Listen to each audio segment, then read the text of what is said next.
I've seen various media regarding men in the early years, and very often they become tokenized to the point that they are suggested as a replacement for an absent father, or they're the kind of fun, rough and tumble educators. How can we kind of move beyond this idea that male practitioners are there to fill some sort of unique gap?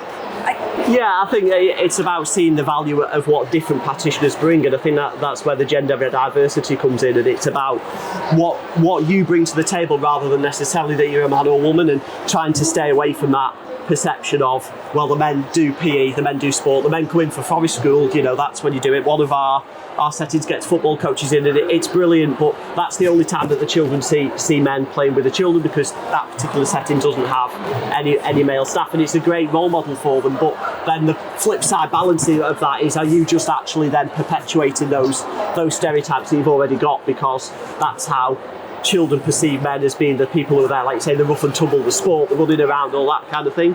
And then in the media, it's the same.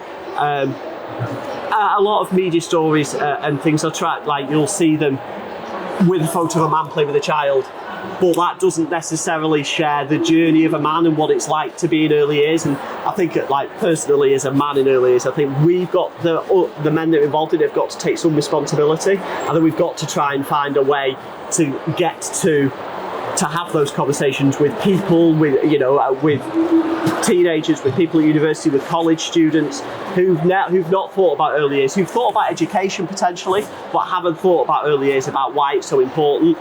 Because again, people don't necessarily, it's a wider media problem of the value of early years, isn't it? Which isn't seen more, on a wider level. People involved in early years know the value of it, but people who are outside it don't necessarily get that value.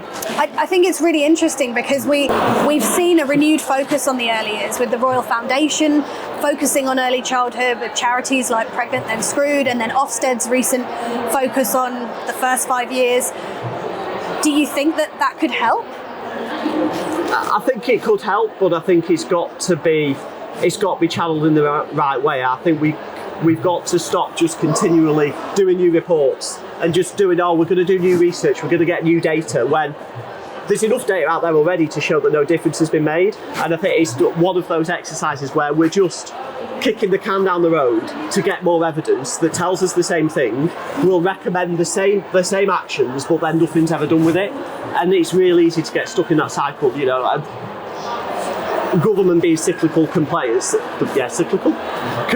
that, but the Royal Foundation is great and it's going to make a spotlight on it, but what's going to happen with that work then? What's the foundation going to do over the next 30 years to actually to deliver what they said they found? And it's the same with every report. Ofsted, the first 5 years, it's a great idea, but how's it going to work in practice? Where's the money coming from? Where's the funding?